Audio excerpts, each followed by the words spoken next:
Picture the Amazon at the breaking of dawn. Mist rises from the river like the breath of some ancient, slumbering god. The water moves slow and dark, carrying secrets older than memory. In the half-light, the jungle is neither awake nor sleeping. It exists in that liminal space where reality blurs into dream. Here, in this cathedral of green, legends were born. Long before the first Europeans carved their way through these tangled corridors of vine and shadow, the indigenous peoples spoke of something extraordinary. They whispered of a lake high in the mountains, a sacred mirror of water where offerings of gold sank into depths that had no bottom. They told of a king, not crowned with metal, but clothed in it. A man who emerged from his dwelling, covered head to toe in gold dust, shimmering like the sun made flesh. This was not a tale of greed. It was a story of devotion. The ritual was precise, holy, encoded in generations of tradition.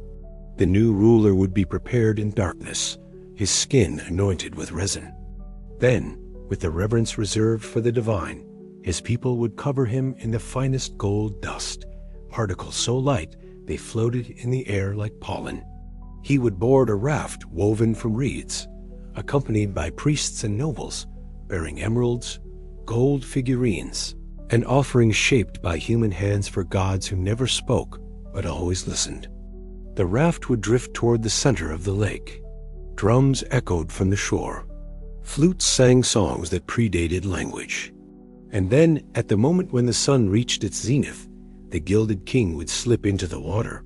The gold would dissolve from his skin, sinking into the deep, an offering to the spirits who dwelled beneath the surface. This was El Dorado, not a city, not a kingdom, but a man, a golden man, and a ceremony that spoke of faith, of continuity, of the sacred contract between earth and sky. The Spanish heard only fragments of this story, but fragments were enough. In the courts of Seville and the taverns of Cartagena, the tale transformed. The golden man became a golden city. The ceremony became a civilization, and faith became the most dangerous kind of hunger. The river continues to whisper, but now it speaks in many tongues. The story reached European ears through translation and mistranslation, through the broken Spanish of indigenous guides and the fevered imagination of men who had crossed an ocean in search of something they could not name. It was the 1530s. The conquest of the Inca Empire had filled Spanish coffers with unimaginable wealth, rooms literally overflowing with golden artifacts, walls plated in precious metal, gardens where golden corn grew from golden soil. But even as they melted down millennia of artistry into convenient ingots, the conquistadors heard rumors of something greater still. The Muisca people of the Colombian highlands spoke of their ceremony with quiet pride. To them, it was sacred history. To the Spanish, it was a map written in gold. The term El Dorado, literally the Golden One, originally referred to the man himself, the gilded king of the ritual. But language is a living thing, and myths evolve faster than facts. Within a generation, El Dorado ceased to be a person and became a place. Somewhere deep in the unmapped interior, there existed a city where gold was so abundant it covered the streets, where the very walls gleamed with precious metal, where wealth was not hoarded, but displayed with the casual abundance of flowers in a meadow. Expeditions were mounted. Men sold their fortunes for the chance to claim greater ones. They followed rivers that seemed to lead nowhere, hacked through jungle that regrew behind them faster than they could advance, climbed mountains that touched clouds only to find more mountains beyond. Each failure only fed the myth. If so many had searched and not found it, the logic went, then El Dorado must be even richer than imagined, so valuable that the jungle itself conspired to protect it. The myth expanded in every direction. Some placed it in the mountains, others in the lowland forests. Still others believed it lay beyond the great rivers, in regions where no European had yet set foot. The location became fluid, shifting like the play of light on water. El Dorado moved with the horizon, always visible, never reachable. Maps began to show it. Cartographers, working from rumor and hope, drew elaborate cities in unexplored territories. They gave it borders, rivers, roads. They populated it with imagined inhabitants living in imagined splendor. The myth had achieved something remarkable. It had become geography. And so the legend grew, not from soil, but from the space between what was known and what was desired. El Dorado became more than a city. It became the embodiment of possibility itself, the promise that somewhere in this vast and terrifying new world, paradise could be found by those brave or foolish enough to seek it. The golden man had become a golden dream. And dreams, once born, are harder to kill than any truth. Gonzalo Pizarro stood at the edge of the known world and saw his reflection shimmer in the distance. He was the brother of the conqueror of Peru, born into a family that had rewritten history with swords and ambition. But even the glory of the Inca conquest was not enough. There was always more. There had to be more. In 1541, he assembled an expedition that would become legendary for all the wrong reasons. 4,000 native bearers, 200 Spanish soldiers, horses, war dogs, and enough provisions to sustain a small army. They descended from the Andes into the Amazon basin, expecting to find El Dorado within months. Instead, they found hunger, disease, and a jungle that consumed men faster than it consumed their corpses. The expedition splintered. Supplies ran out. Men ate their horses, then their dogs, then boiled leather and roots. They drank water that brought fever and death. When native guides could no longer provide directions to cities that did not exist, the Spanish tortured them for better answers. But pain does not create truth. Pizarro returned 2 years later with 80 survivors. He had found nothing but ghosts. Meanwhile, on another continent, another man prepared to chase the same reflection. Sir Walter Raleigh, poet, soldier, favorite of Queen Elizabeth, heard tales of a city called Manoa, ruled by a descendant of the Inca emperors who had fled the Spanish conquest. This city, supposedly located in Guyana, was said to be greater than Cusco, richer than Mexico, the true heart of El Dorado. Raleigh mounted his own expedition in 1595, sailing up the Orinoco River with the conviction of a man who believed destiny was written in his stars. He found nothing but marshes, hostile arrows, and the crushing weight of tropical rain. But like all true believers, failure only strengthened his faith. He returned to England empty-handed, yet wrote eloquently of golden cities he had never seen, of kingdoms just beyond reach. Years later, after falling from royal favor and spending more than a decade imprisoned in the Tower of London, Raleigh convinced King James to give him one final chance. He was an old man by then, weathered and broken.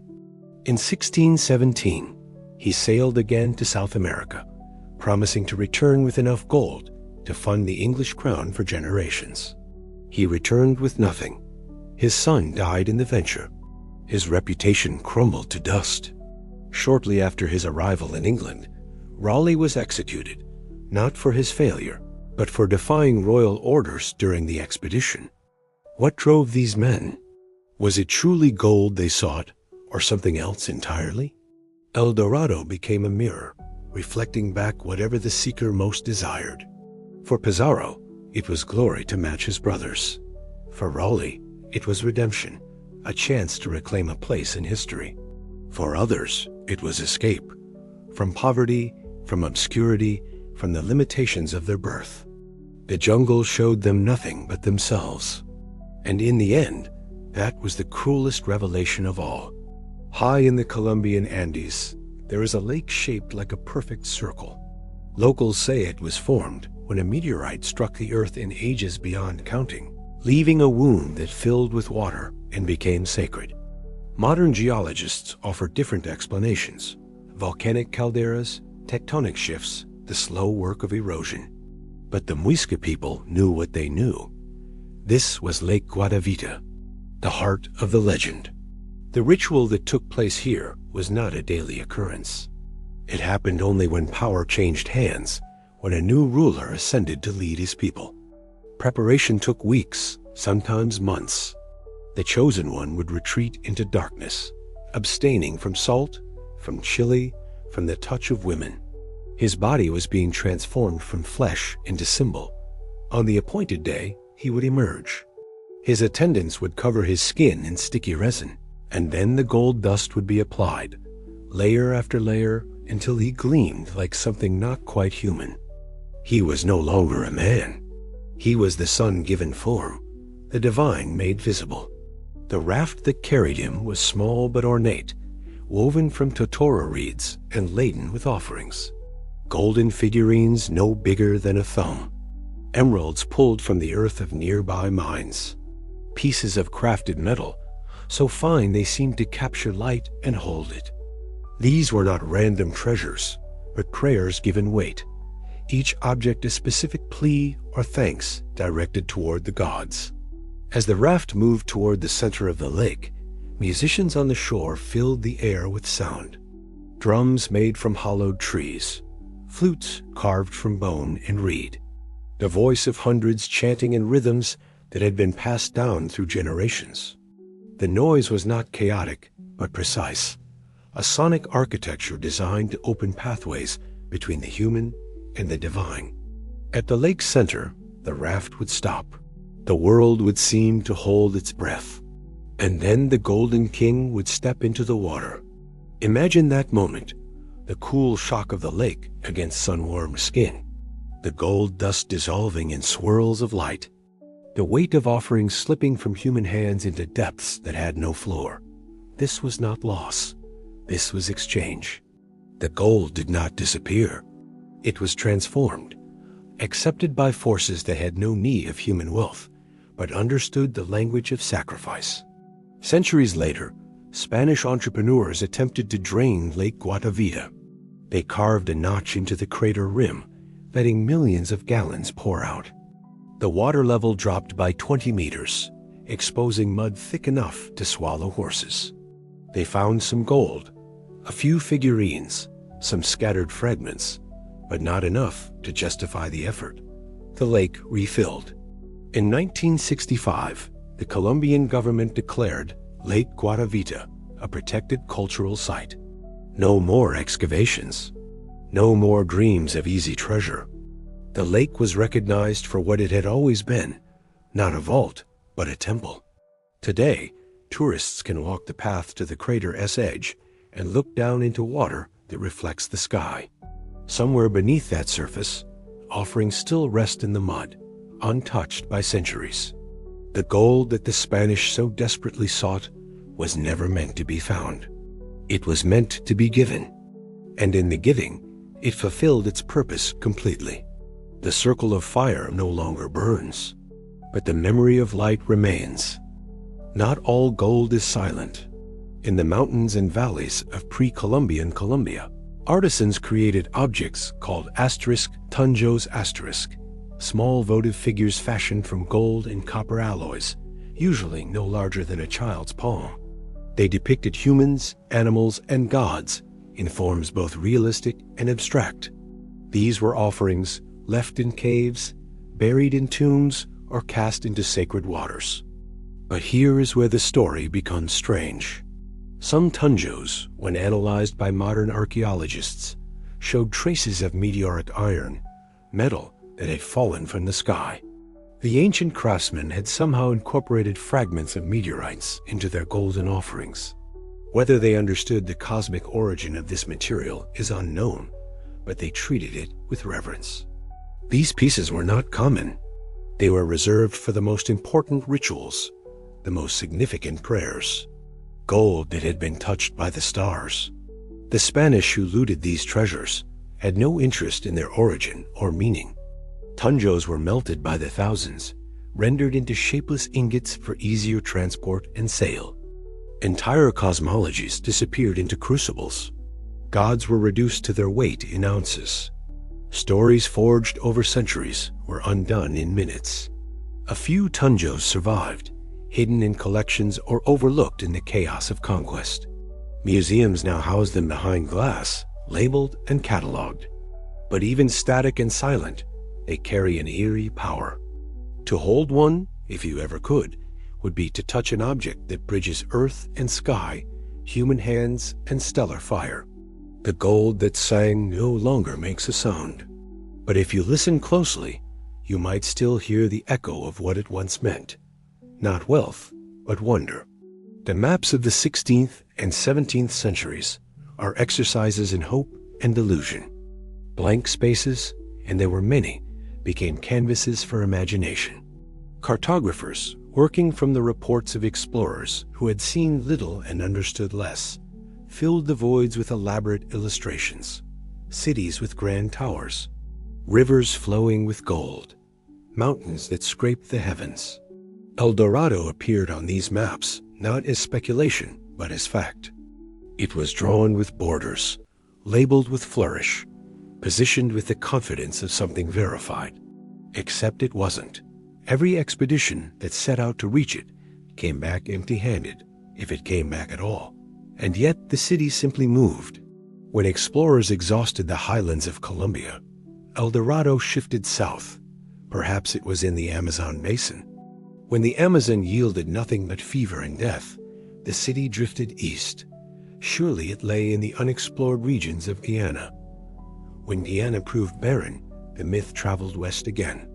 El Dorado had become cartographic quicksilver, always just beyond the horizon. This was not mere stubbornness. The European powers had invested too much, in money, in men, in the mythology of conquest, to simply admit defeat. Empires ran on narrative as much as gold. To acknowledge that El Dorado did not exist would be to question the entire rationale for exploration, for colonization, for the violent dismantling of existing civilizations in the name of Christian expansion and royal enrichment. And so the myth persisted, evolving with each retelling. It absorbed other legends, stories of Amazonian warriors, of white-skinned gods, of civilizations untouched by time. El Dorado became a repository for every unexplained rumor, every exaggerated account, every desperate hope that somewhere in this vast and hostile continent, paradise could still be claimed.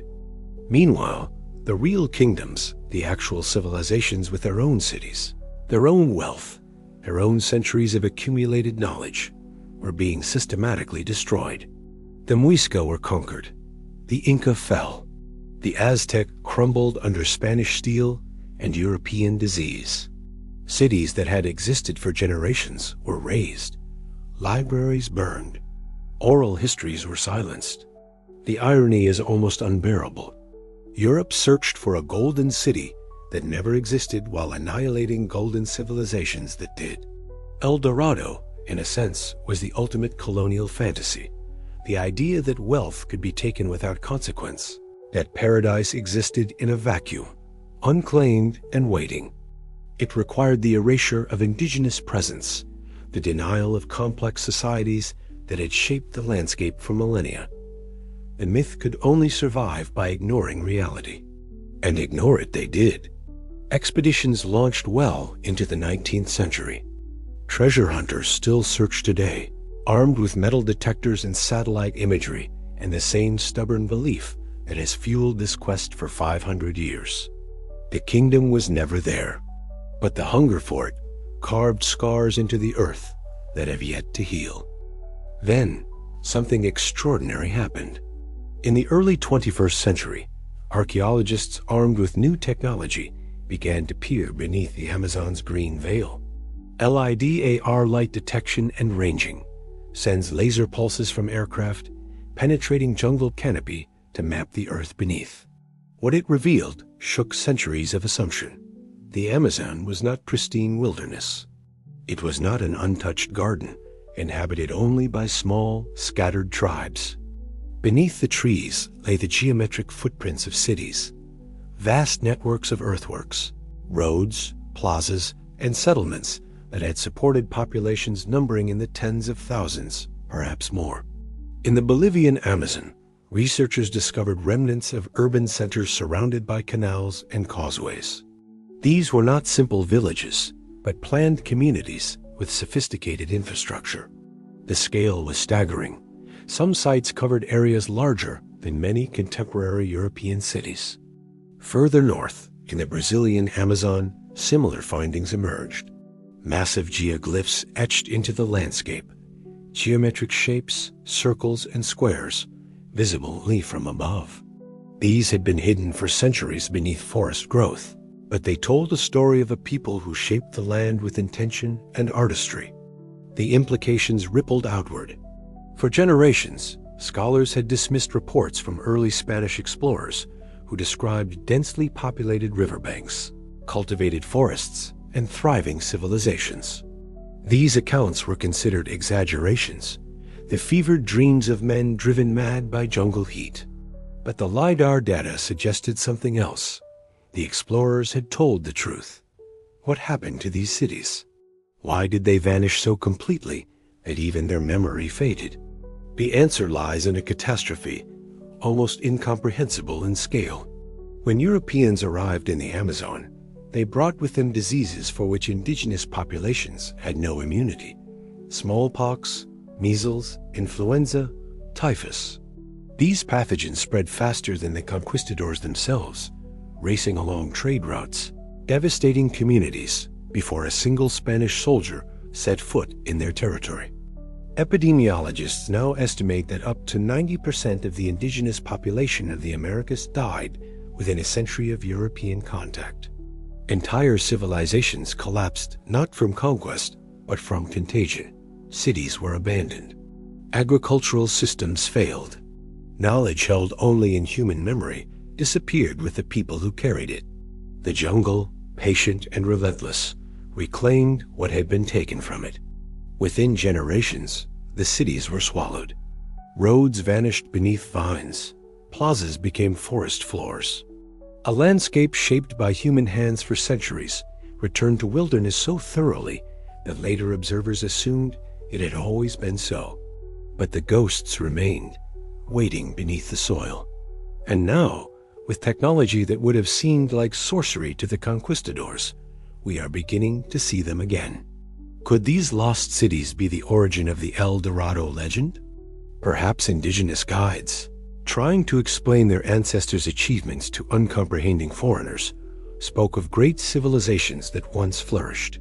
Perhaps fragments of these stories, garbled through translation, embellished by hope, transformed into tales of golden kingdoms. The truth may be stranger than the myth. The Amazon did hold cities worthy of wonder. They simply did not shine with gold. They glowed with human ingenuity, adaptation, and a mastery of one of the world's most challenging environments.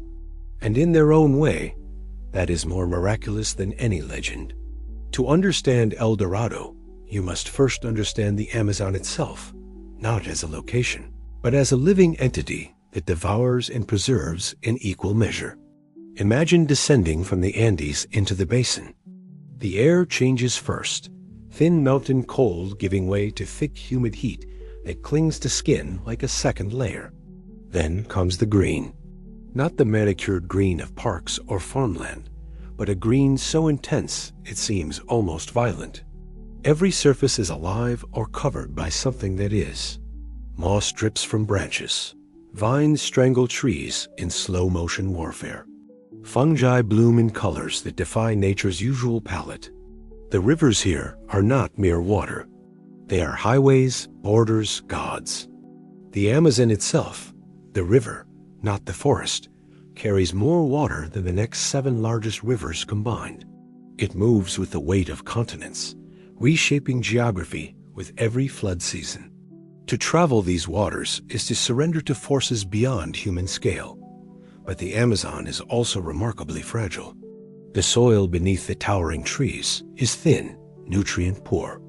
The richness of the jungle exists almost entirely above ground, in a closed loop of growth and decay so efficient that a fallen tree can be completely absorbed within months. This is not soil that encourages agriculture, not land that yields to traditional farming. And yet, ancient peoples thrived here for millennia. How? By understanding what the jungle needed, not just what they could take from it. The terra preta, the dark earth, that archaeologists now study represents a form of soil engineering that modern science still struggles to replicate. By combining charcoal, bone, pottery fragments, and organic waste, indigenous Amazonians created earth that was not just fertile, but self-renewing. This was not accidental. It was alchemy of the deepest kind, a transformation of the fundamental substrate of life. In this context, the legend of El Dorado takes on new dimensions. The Spanish sought cities of gold, but they were blind to the true wealth around them, a civilization that had solved one of humanity's great challenges: how to live abundantly in an environment that should, by all logic, support only sparse habitation. The jungle itself became a kind of conspiracy. It hid what the conquistadors sought, not maliciously, but through its very nature. Gold does not grow in the Amazon, but life does, in forms so varied and interconnected that even now, with all our satellites and sensors, we have likely identified less than a fraction of the species that call this place home. The Green Labyrinth offers no easy passages. Rivers that seem navigable branch into dead ends. Paths vanish overnight, erased by growth too rapid to track. Men have walked into this forest and simply disappeared, not through violence, but through absorption, the jungle taking them back into the cycle of matter and energy that predates human memory. And yet, for those who learned its rhythms, the Amazon was not hostile, but generous. It provided materials for tools, fibers for textiles, medicines for every ailment, food in forms both familiar and bizarre. The jungle was a library, written in chlorophyll and cellulose, and those who could read it lived in a richness that had nothing to do with precious metals.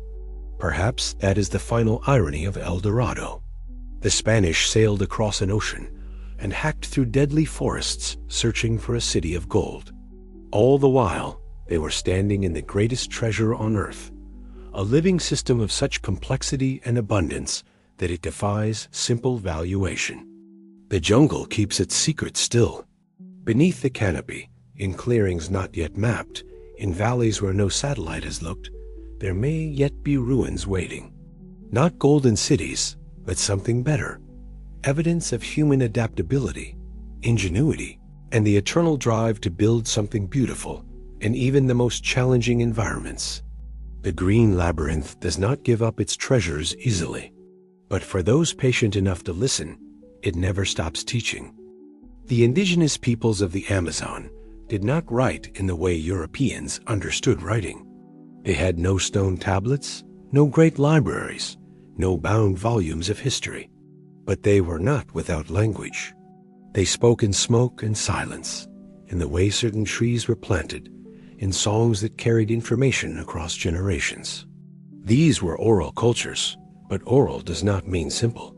The knowledge held in memory was vast, complex, encoded in narrative structures designed for retention and transmission. Stories were not entertainment. They were technology. Consider the myths that speak of cities swallowed by the forest, of gods who punished those who worshipped wealth above balance. Modern scholars often dismiss these as mere folklore, but what if they are something else? What if they are historical memory, encoded in metaphor? There are Amazonian tribes whose legends describe a time when the sky fell and the world burned, after which many people died and the great settlements disappeared. These stories have been passed down for centuries, sometimes longer. Western archaeologists initially ignored them, but climate scientists and geologists now listen more carefully. Evidence suggests that around the time of European contact, the Amazon experienced significant environmental stresses, droughts, floods, possibly even seismic events. Combined with the demographic catastrophe of introduced diseases, these would have been enough to collapse even the most robust societies. The myths, then, are not fantasy. They are testimony, eyewitness accounts preserved through the only medium available. The elders who told these stories to their children, who told them to their children, were maintaining a chain of information that stretched back to the actual events. The language of smoke and silence was, in its way, more durable than parchment or stone. But the conquistadors had no patience for such subtlety. When they demanded information about golden cities, they wanted coordinates, not parables. When indigenous guides told them stories about sacred places where offerings were made to the spirits of the earth, the Spanish heard only treasure and location. This fundamental mistranslation between two entirely different ways of understanding wealth, place, and meaning may be at the heart of the El Dorado legend. What if the Muisca and others were trying to explain sacred geography, places of spiritual importance, where material offerings played a role in maintaining cosmic balance? The Spanish, filtering everything through the lens of gold's monetary value, would have heard only the parts that confirmed their existing fantasies. In some Amazonian languages, there are words that have no direct European equivalent. Terms that describe the relationship between a people and their landscape, between the living and the ancestors, between the visible world and the forces that move beneath it. These languages grew from the jungle, shaped by the same environment that shaped the people who spoke them. When those languages died, and hundreds have gone extinct since contact, entire ways of seeing the world vanished with them. Knowledge about medicinal plants, navigation techniques, ecological relationships, stories that preserved information about climate patterns and natural disasters, all of it gone. The silence that followed European conquest is not empty. It is full of ghosts, full of lost possibilities. And somewhere in that silence, the truth of El Dorado might still rest, not as a location on a map, but as a concept that was never meant to be translated in the first place. The indigenous peoples understood something the conquistadors did not. Wealth is not what you can take. It is what you can sustain. Gold in the earth feeds no one. Gold in the water honors the cycle. The difference between these two philosophies is the difference between extraction and reciprocity, between empire and ecosystem. In the end, the greatest treasure the Amazon held was not hidden in cities or buried in lakes. It was held in the minds of people who knew how to live in balance with a forest they could destroy or nurture depending on how it was approached. That knowledge was El Dorado, and we burned it to the ground while searching for something that glittered. Before there was gold in the earth, there was gold in the stars. The element we know as O, with its atomic number of 79, is not born through ordinary stellar processes. It requires violence on a cosmic scale, the collision of neutron stars, the death throes of supernova. In these moments of cataclysmic energy, when matter itself is torn apart and reassembled, heavy elements are forged. Gold is one of them.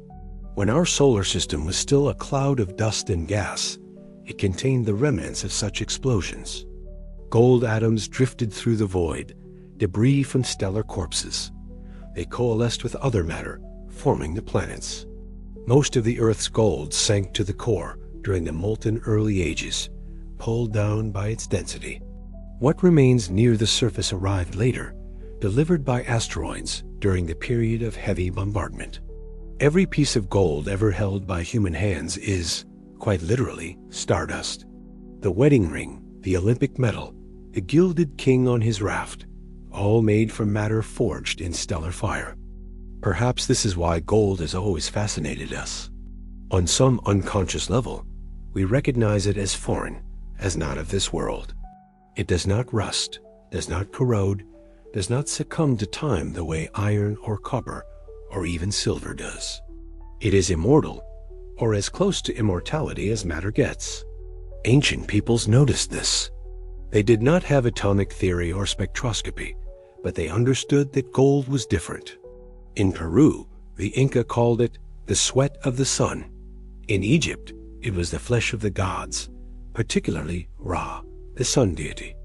Across cultures separated by oceans and millennia, the connection between gold and divinity appeared again and again. This was not primitive superstition. It was profound observation. Gold's resistance to decay made it sacred in societies that watched everything else: crops, Bodies, empires, succumbed to entropy. Here was matter that defied the fundamental rule of existence. It did not die. In the context of El Dorado, this takes on deeper meaning. The Spanish sought gold for its monetary value, but the indigenous peoples who created the legend understood it differently. Gold was not currency, it was connection. An offering of gold was an offering of something eternal, something that bridged the temporal world with the timeless realm of spirits and ancestors. The gilded king who entered Lake Guadavita was not displaying wealth. He was performing transformation. Covered in gold, he became the sun. When he washed it away into the depths, he was returning divinity to the earth, closing the circle between sky and soil, between the cosmic and the terrestrial. The Spanish could not see this. To them, gold in a lake was gold wasted. It should be in treasuries, minted into coins, used to fund armies and build cathedrals.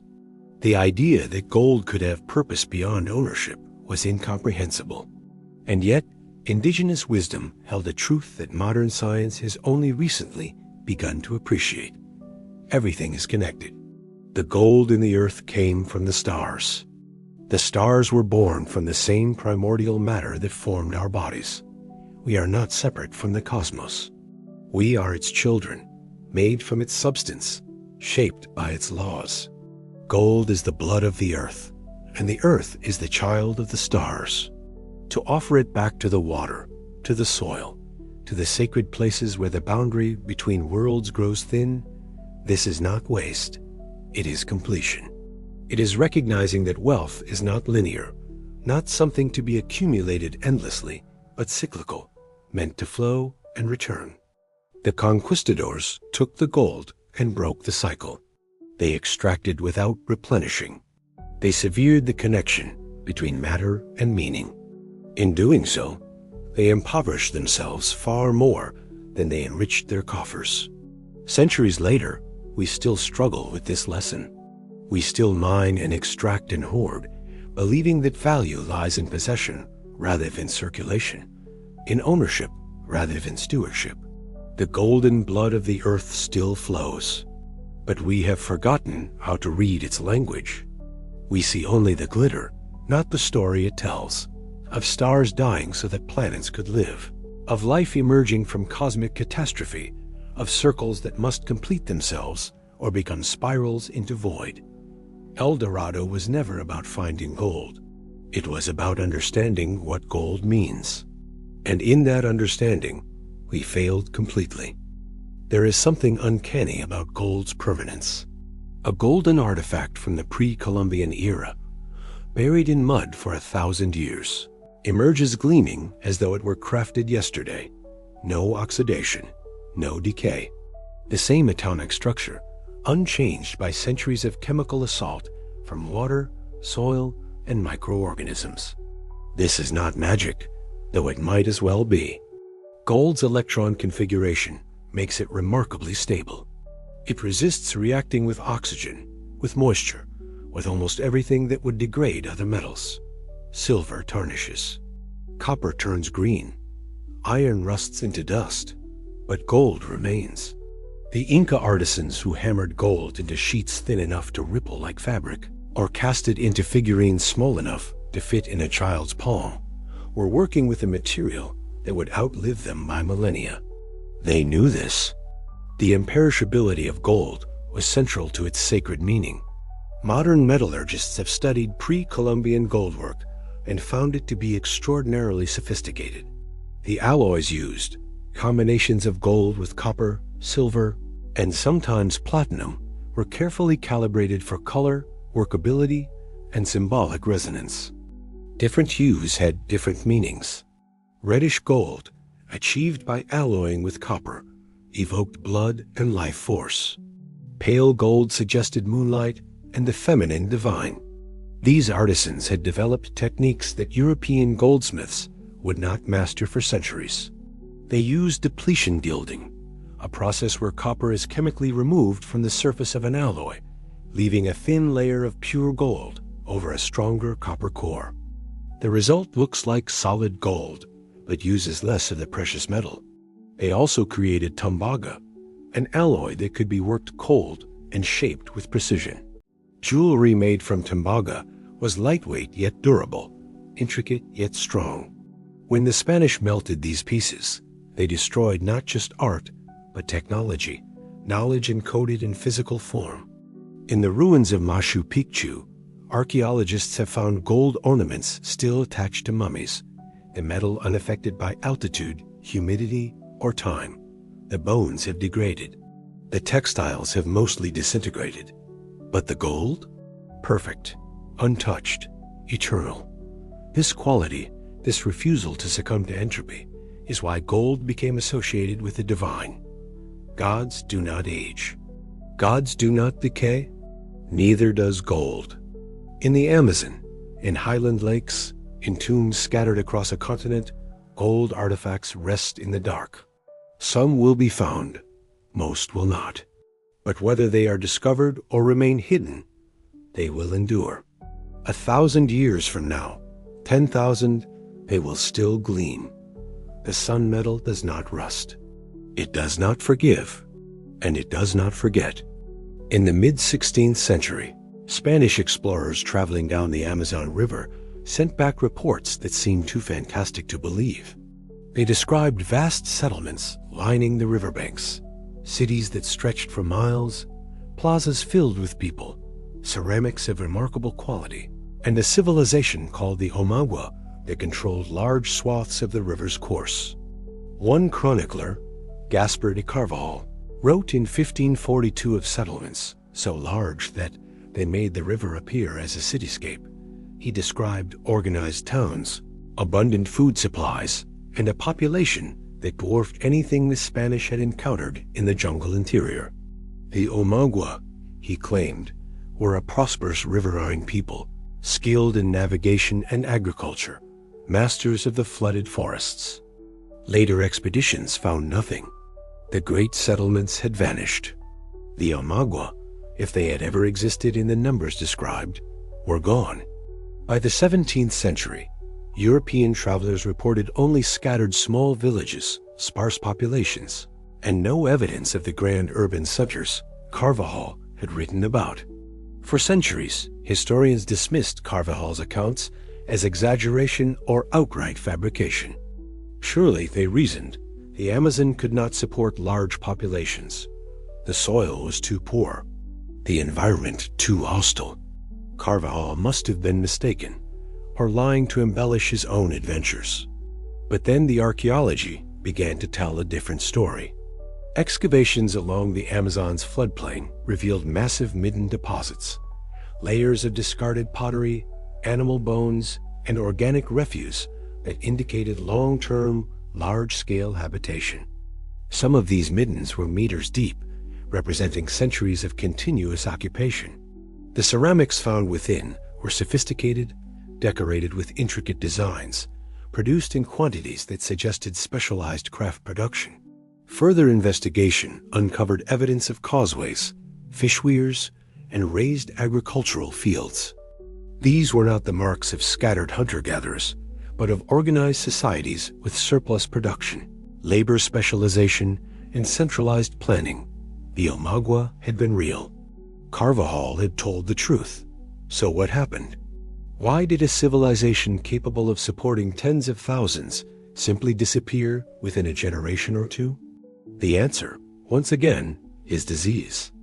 The Spanish expeditions, even those that did not engage in direct violence, carried pathogens that raced ahead of them. Riverine peoples, living in dense settlements with extensive trade networks, were particularly vulnerable. Smallpox, measles, and influenza spread rapidly through populations that had no prior exposure and thus no immunity. Demographic collapse followed. Entire towns died out. Agricultural systems, dependent on coordinated labor, failed. Trade networks fragmented. Survivors fled into the interior, scattering into smaller groups that could sustain themselves through hunting and foraging, but could not maintain the urban infrastructure their ancestors had built. Within a century, the forests had reclaimed the settlements. Wooden structures rotted. Earthworks were covered by vegetation. Pottery sherds and bone fragments sank into the soil, hidden until archaeologists centuries later began to dig. The Omagua became a ghost, a name in a chronicle, a memory too faint to distinguish from myth. Could this be the origin of El Dorado? Perhaps the stories of a golden city were garbled memories of the Omagua at their height. Perhaps indigenous survivors displaced and decimated told the Spanish of the great civilization that had existed along the river, a place of abundance of wealth measured not in gold, but in fish, in crops, and the fertility of the floodplain. The Spanish, hearing these accounts, would have filtered them through their own obsessions. A wealthy city? It must have gold. A powerful king? He must be gilded. A lost civilization? It must still be out there, waiting to be claimed. And so the Omagua faded from history, while El Dorado took its place, a myth built on the ruins of a truth no one was willing to see. The river flows on. Beneath its muddy waters, beneath the trees that line its banks, the evidence remains. The Omagua were not a dream. They were a people, a civilization, a tragedy. And their chronicle, though lost for centuries, is slowly being written again, this time by those patient enough to listen to what the earth has to say. Maps are powerful objects. They do not merely describe the world. They shape how we see it, what we believe is possible, and what we dare to seek.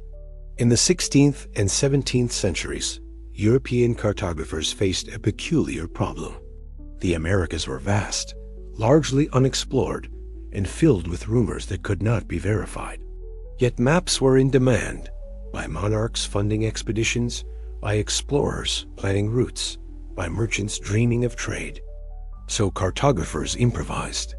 They took scraps of information from returning sailors, fragments of reports from missionaries, and the speculative fantasies of whoever was willing to pay for a commission. They blended these into documents that looked authoritative, but were, in many cases, works of fiction. El Dorado appeared on maps as early as the 1590s. It was drawn with precision, a city on a lake labeled Manoa or El Dorado, positioned in the interior of Guyana or the Amazon basin, depending on which cartographer you consulted. Roads led to it. Rivers flowed past it. It had borders as if it were a known political entity. This cartographic confidence was entirely unfounded. No one had been to El Dorado. No one had confirmed its existence. But the map said it was there, and maps were expensive, detailed objects created by educated men. Surely they could be trusted. Sir Walter Raleigh carried such maps on his expeditions. He believed, genuinely, that he would find Manoa because the map showed it.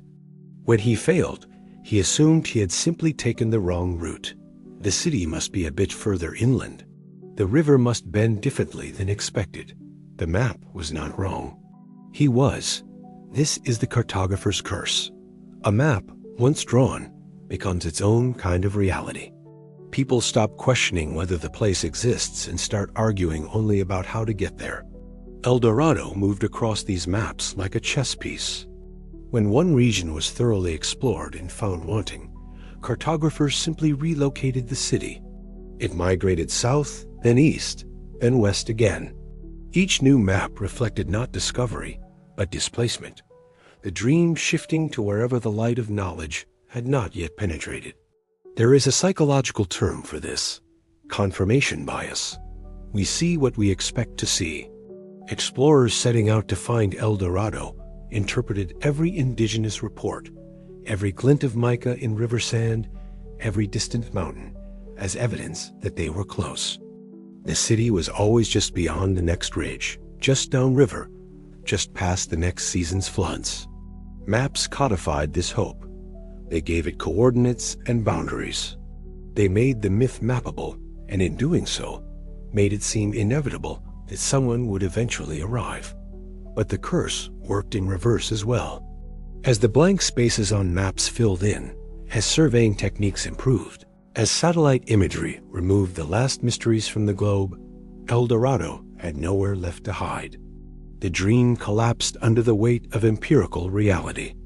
Modern maps of South America show no golden cities. They show the Amazon as it is, a river system of staggering complexity, surrounded by forests and spotted with the remnants of indigenous territories carved up by national borders. El Dorado is absent, not because it was erased, but because it was never there to begin with. Yet the curse persists in different forms. Today's treasure hunters use satellite data and ground-penetrating radar. They create digital maps with GPS coordinates, marking anomalies that might indicate ruins. They are still searching, still convinced that the old stories hold a kernel of truth, still drawing their own versions of El Dorado onto the landscape. A map is not the territory. But we forget this, over and over. We mistake the representation for the thing itself. We believe that naming a place makes it real. El Dorado is, in the end, a cartographic ghost, haunting maps that should know better, whispering coordinates that lead nowhere, forever promising and forever receding. The cartographer's curse is that once you draw something into existence, even on paper, it becomes almost impossible to erase. There are stories scattered across indigenous traditions in South America that speak of a cataclysm, a time when the sky fell, when fire rained from the heavens, when the rivers boiled and the world was remade. Western scholars once dismissed these as mythological fancy, dramatic creation stories with no basis in actual events. But the more we learn about Earth's history, the more these stories begin to sound like memory. Around 12,800 years ago, at the end of the last ice age, something catastrophic happened. The Younger Dryas event saw global temperatures plummet suddenly. Megafauna went extinct.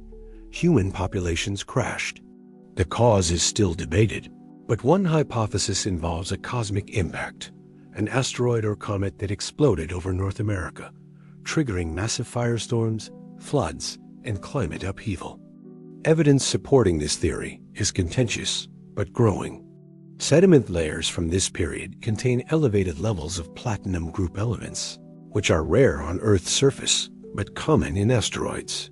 There are also concentrations of nanodiamonds and glassy carbon spherules, microscopic particles that form under intense heat and pressure, consistent with an impact or airburst event.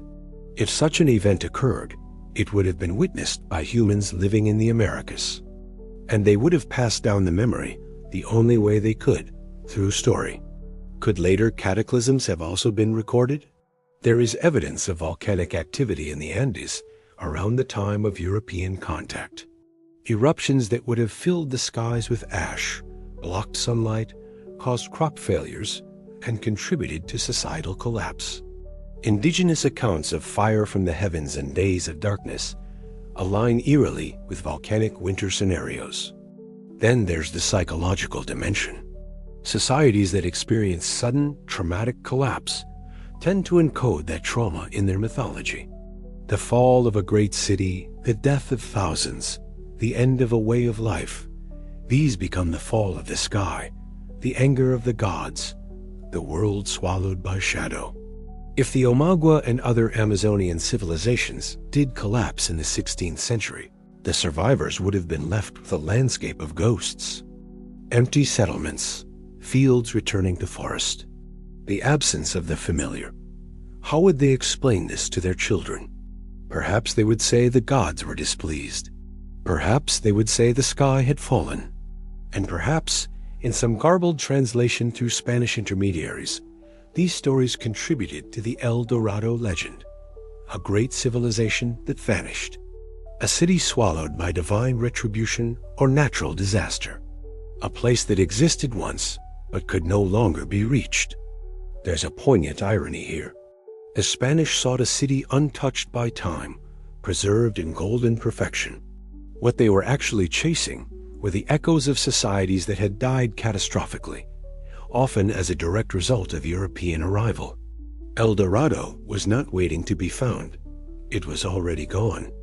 Modern archaeology, with its satellites and soil studies, is slowly reconstructing what was lost. We're learning that the Amazon basin was far more populous and complex than anyone imagined. We're rediscovering that the blank spots on old maps were not empty, but full of people, cities, and stories that were erased before they could be written down. When the sky fell, it fell on civilizations we will never fully know. The fires burned through oral traditions. The floods washed away earthworks. Disease killed the keepers of knowledge. What remains are fragments, pottery sherds, pollen samples, genetic markers in modern populations, and stories that might be history disguised as myth. The Golden City was not destroyed by conquistadors. It was destroyed by catastrophes both cosmic and microbial, by forces beyond human control and forces unleashed by human contact. El Dorado, if it ever existed, died long before anyone went looking for it. And the sky, indifferent to human dreams, continued to turn, day into night, season into season, age into age, burying the truth under layers of time until even the memory of what was lost became legend. Gold, in its elemental form, is inert. It does not react. It does not change. It sits, atomic number 79, unchanging through the millennia. But belief? A leaf is the most reactive substance in the universe. Take a rumor, a fragment of a story, whispered in a language half understood. Add the hunger of men who have crossed an ocean in search of purpose. Mix in the authority of maps and the weight of royal expectation. What you create is not gold, but something more powerful. A dream that reproduces itself, that infects every mind it touches, that becomes more valuable than any metal. This is the alchemy of belief. El Dorado began as a ceremony, became a city, and then transformed into an idea that could not be killed. Every failed expedition only proved that the next one needed to go further, to try harder, to believe more fervently. The absence of evidence was not evidence of absence. It was evidence of insufficient faith. This is not unique to El Dorado. Throughout history, humans have pursued dreams with a fervor that defies logic. Alchemists truly believed they could transmute lead into gold, and they worked for centuries in pursuit of this impossibility. Their efforts were not wasted. They laid the groundwork for modern chemistry, but the goal itself was a mirage.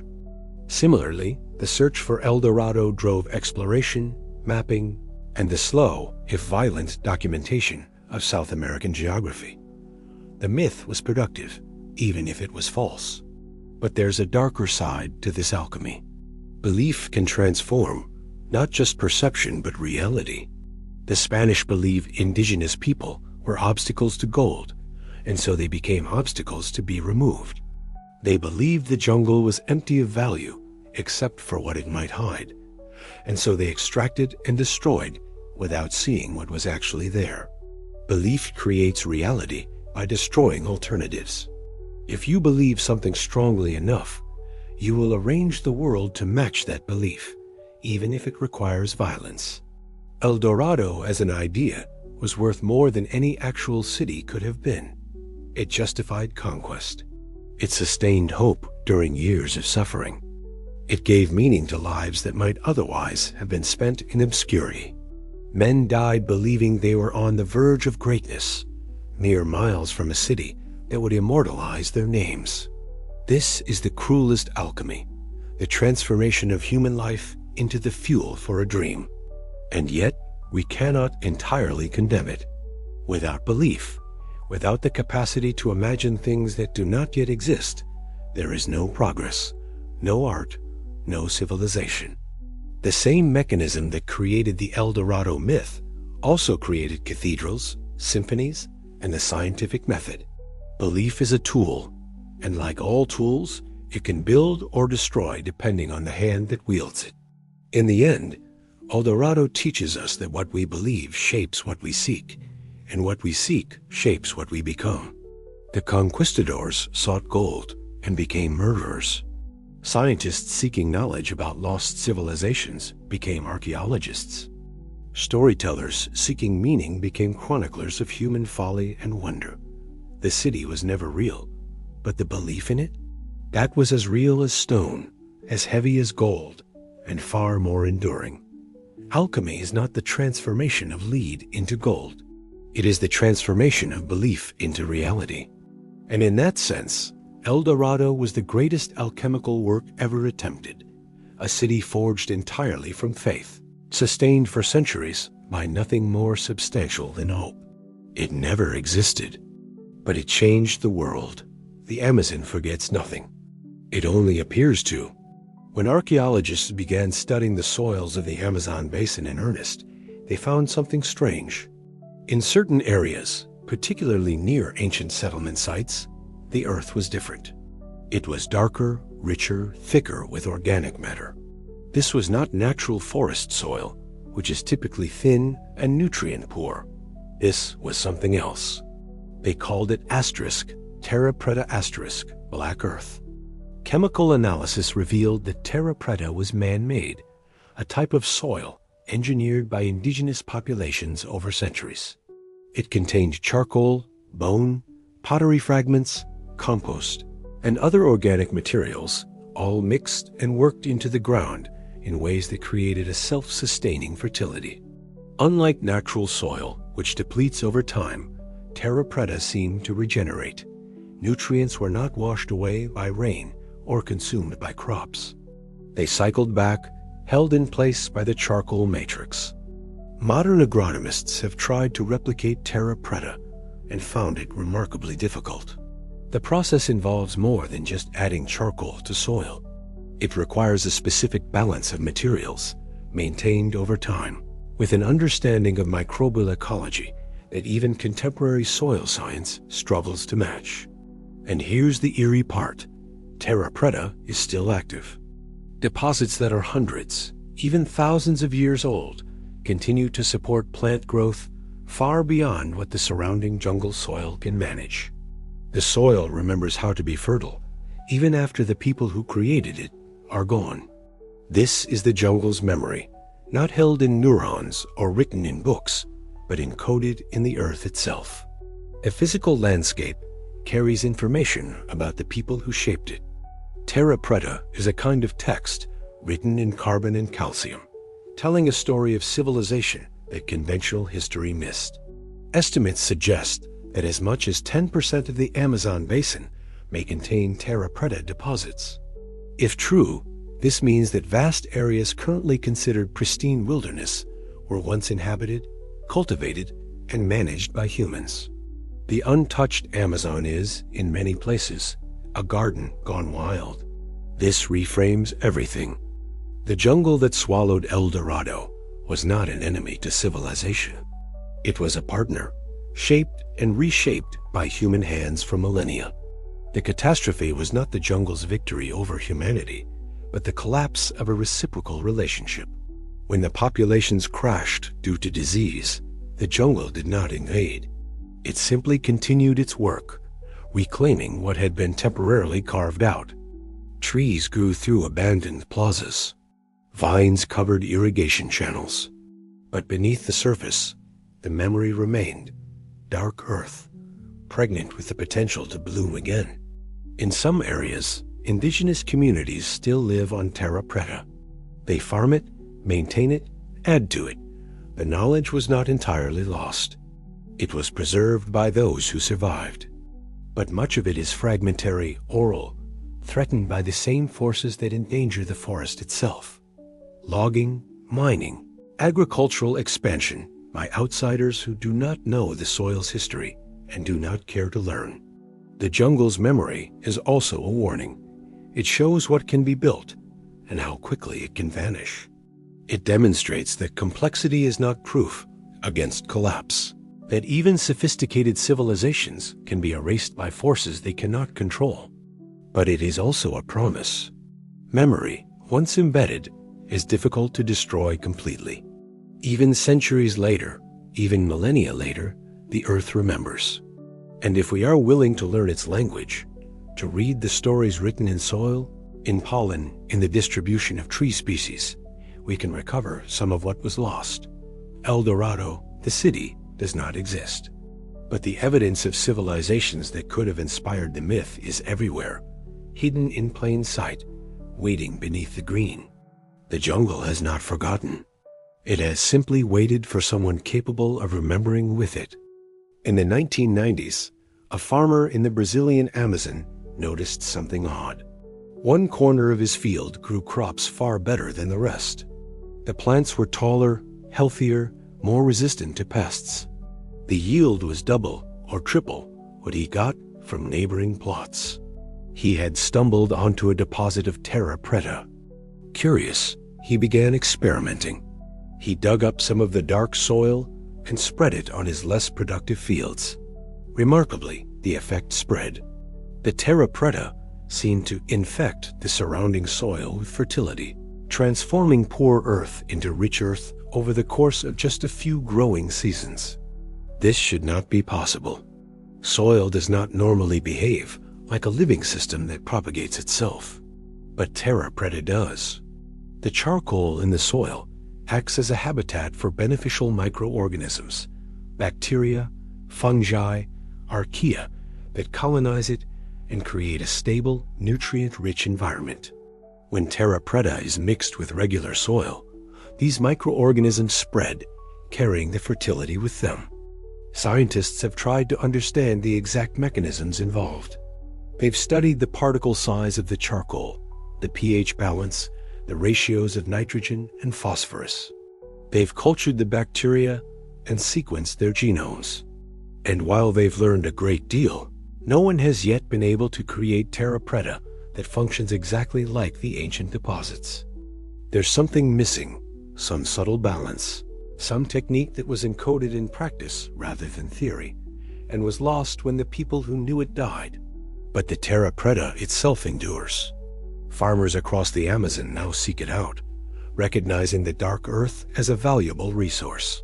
Some plots have been farmed continuously for centuries without losing their fertility. The soil that refuses to die supports families, communities, economies. It is also a form of resurrection. Every harvest grown from terra preta is, in a sense, a continuation of the work begun by people whose names we will never know. The soil remembers what they built and keeps building. In a world increasingly concerned with soil depletion, with the unsustainability of industrial agriculture, terra preta offers a tantalizing possibility that human activity does not have to degrade the land. Done correctly, it can improve it, creating systems that endure long after the creators are gone. The soil that refuses to die is a testament to ingenuity, but also to humility. It was not made by conquering the jungle, but by working with it. It did not impose a foreign order, but enhanced an existing one. It succeeded precisely because it was reciprocal, cyclical, sustainable. El Dorado, the myth, was about extracting gold, claiming territory, conquering paradise. Terra preta is about returning organic matter to the earth, feeding the soil so the soil can feed you. One is a fantasy of domination. The other is a reality of cooperation. We still have not learned which one leads to survival, but the soil knows. And it refuses to die until we understand. The ancient peoples of the Andes were astronomers of extraordinary skill. They mapped the stars, tracked planetary movements, and encoded celestial observations into the architecture of their temples and cities. Machu Picchu, for example, contains structures that align precisely with the solstices and equinoxes. The Intihuatana stone, the hitching post of the sun, casts no shadow at noon on the equinox. This was not accident, but intention, a physical manifestation of cosmic knowledge. The Inca understood that the sky and the earth were connected, that the movements of celestial bodies influenced earthly events. They timed agricultural cycles by the stars, predicted weather patterns by the appearance of certain constellations, and structured their entire cosmology around the interplay of above and below. But what about the Amazon? Were the lowland peoples also skygazers?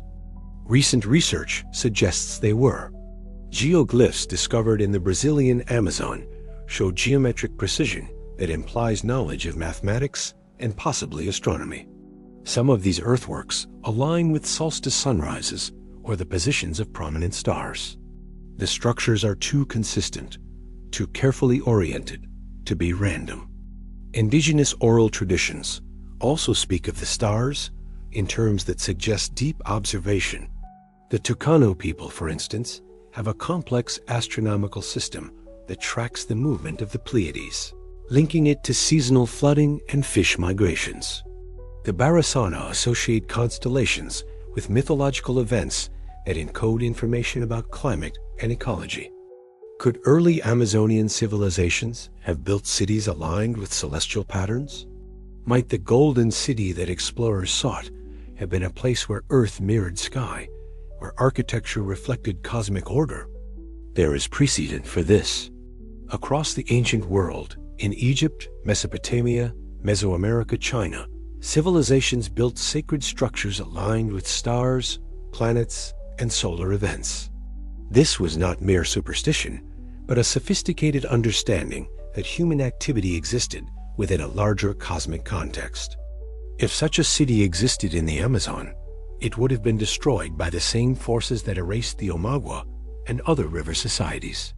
But perhaps fragments of its celestial knowledge survived in myth. Perhaps the stories of a golden city, touched by the sun or blessed by the heavens, were actually descriptions of a place built according to astronomical principles.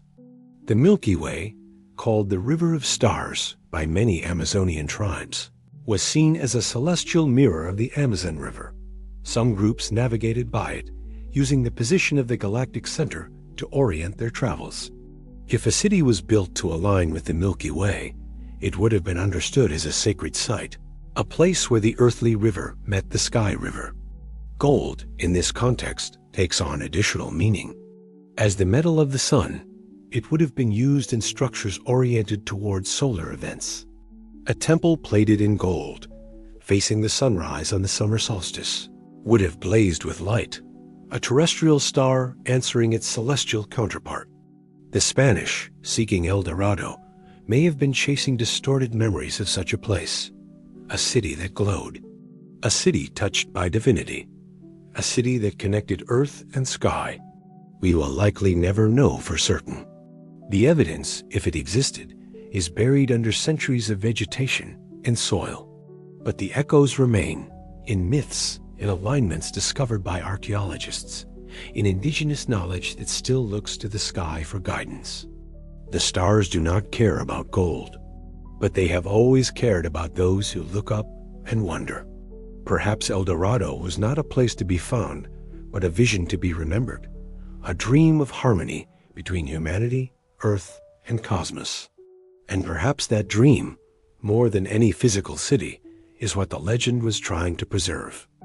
There is a point in every obsession where the seeker becomes the thing sought. The journey ceases to be about the destination and becomes its own end. This is the curse of the dreamers. Lope de Aguirre understood this in his way. He set out in 1560 as part of an expedition to find El Dorado, but madness took him long before the jungle did. He mutinied, murdered his commanders, declared himself the wrath of God, and descended into a killing spree that left dozens of his own men dead. By the end, he was writing deranged letters to the King of Spain, renouncing his loyalty, proclaiming his intent to conquer and destroy. He was hunted down and killed, but his name lived on as a symbol of what the search for El Dorado could do to a man, how it could strip away sanity, morality, and humanity, leaving only hunger. The jungle has always had this effect. It is not a passive landscape. It is a psychologically active space. The heat is oppressive, unrelenting. The humidity makes every breath a labor. The sounds, endless insect chorus, sudden bird screams, the rustle of unseen things in the undergrowth, create a state of constant low-level stress. Sleep is difficult. Food spoils. Wounds fester. The mind, deprived of familiar reference points, begins to drift. In this state, El Dorado becomes more than a goal. It becomes a hallucination, a fever dream that feels more real than the mud and exhaustion. Men report seeing golden cities in the distance, shimmering on the horizon. They wait convinced that they heard the sound of bells from a hidden cathedral. They become certain that they are close, that the next ridge or river bend will reveal the prize. This is not deception by the jungle. It is the mind trying to make sense of a place that defies its categories. The brain, evolved to find patterns, begins to impose them where none exist. A glint of mica becomes gold. A distant mountain becomes a tower. A trick of light becomes a city. And so the dreamers wander deeper. They abandon their supplies, trusting that they will find abundance ahead. They ignore warnings from those who have turned back. They sacrifice everything, health, companions, sanity, to a vision that exists only in the space between their desire and reality. Some are never found. They vanish into the jungle, and the jungle does not give them back. Their bones rest under roots and vines, slowly absorbed into the same soil that their footsteps once disturbed. Others return, but are never whole again. They speak of the things they saw, the certainty they felt, the moment when they knew they were close, but they cannot explain why they turned back. Perhaps fear, perhaps exhaustion, or perhaps, in a moment of terrible clarity, they saw the truth, that they were not seeking a city, but fleeing themselves.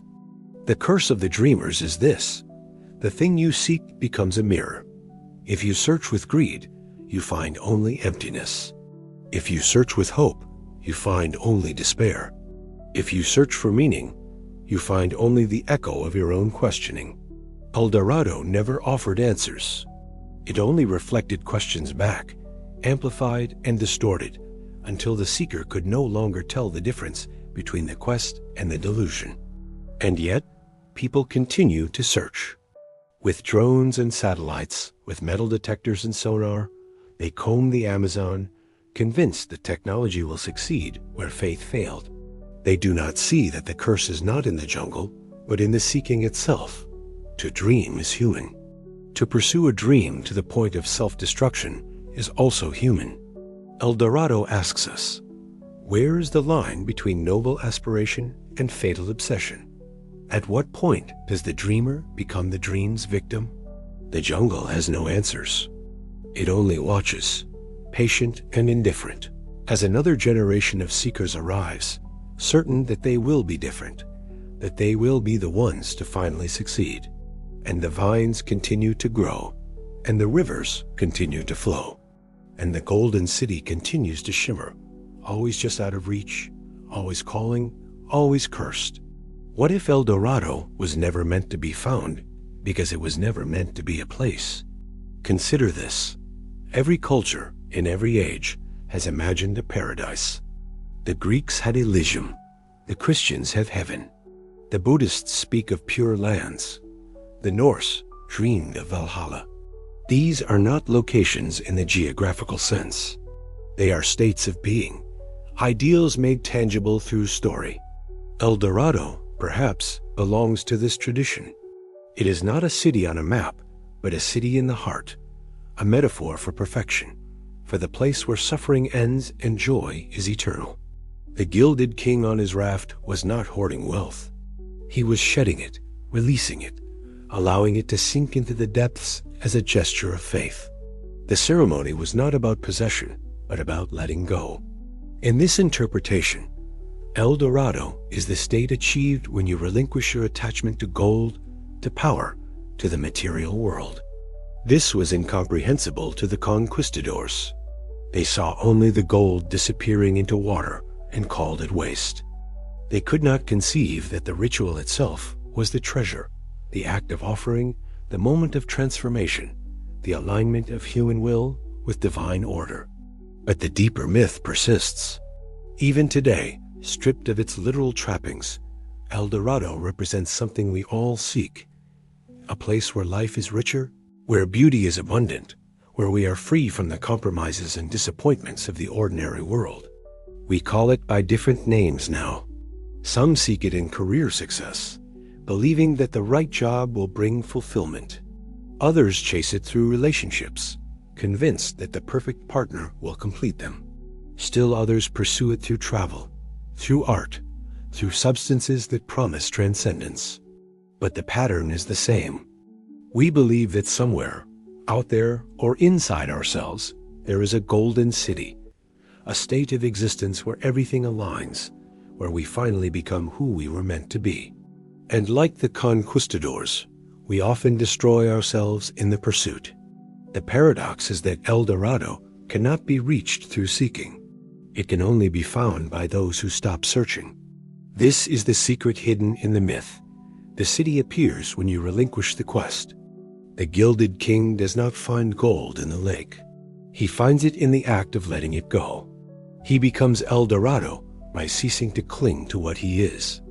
In psychological terms, this is individuation, enlightenment, self-actualization, the process by which a person becomes whole. But these terms, clinical and modern, lack the poetry of the original image. A man covered in gold, drifting into sacred water, dissolving into light. Perhaps the real treasure of the Amazon was never hidden in a city. Perhaps it was encoded in the stories themselves, in the myths that taught balance, reciprocity, and the wisdom of release. The Spanish could not see this. They melted the stories down, just as they melted the gold. They extracted the literal and discarded the symbolic. They took the metal and lost the meaning. But the meaning survives, carried forward in fragments. In every story of a paradise lost, in every map marked with blank spaces, in every dream of something better, something golden, something just beyond reach, El Dorado is within you. It always was. But to reach it, you must stop searching outward and begin the more difficult journey inward. The city is not in the jungle. It is in the stillness you find when you stop running toward the horizon and turn, at last, to face yourself. Night falls over the Amazon. The temperature drops, though not by much. The sounds shift. Daybirds give way to nightbirds. Insects trade shifts. Somewhere in the distance, a howler monkey screams its territorial claim. The river moves slow and dark, carrying the reflection of stars. If you were to drift on its surface, as the gilded king once did, you would feel the weight of history beneath you. Every expedition that failed, every dream that dissolved, every life that ended in pursuit of something that was never there. But you would also feel something else. Possibility, mystery, the sense that beneath the surface, in the depths where light does not reach, there are still things unknown. Perhaps that is enough. Perhaps the true gift of El Dorado is not the city itself, but the space it occupies in our imagination. The permission it gives us to believe that wonder still exists, that not everything has been mapped and cataloged and reduced to data. In the darkness, the jungle does not look so different from the night sky. Both are vast, both are indifferent. Both conceal as much as they reveal. And in that concealment, there is grace. The search for El Dorado killed thousands. It destroyed civilizations. It fueled centuries of greed and violence. But it also inspired exploration, pushed the boundaries of the known world, and reminded us that the human spirit is capable of extraordinary persistence, even in pursuit of the impossible. We are, all of us, seeking something. For some, it is wealth. For others, meaning. For still others, simply the assurance that life is more than the sum of its suffering. El Dorado offers no answers, but it asks the right questions. What do you value? What are you willing to sacrifice? When does aspiration become obsession? And can you recognize the treasure when it does not appear in the form you expected? The jungle rain begins, soft at first, then building into a steady downpour. It washes over leaves, over roots, over the dark earth that remembers. It fills the rivers, feeds the trees, sustains the cycle that has turned for millennia and will continue turning along after we are gone. Somewhere, perhaps, in a valley not yet mapped, there are ruins. Perhaps there is gold in the mud. Perhaps there are stories carved in stone, waiting to be read. Or perhaps there is nothing, just trees and rain and the slow work of entropy. Either way, the legend endures. El Dorado, the city that never was, lives on, not in the Amazon, but in the part of us that refuses to stop dreaming. The narrator's voice fades now, merging with the sound of water and wind. The jungle returns to itself, ancient and patient. Perhaps the city was never meant to be found. Perhaps it was only meant to be remembered. And in remembering, we carry it forward, a golden light in the darkness, a promise that somewhere, somehow, paradise is possible, if only we knew where to look. Or perhaps, if only we knew how to see.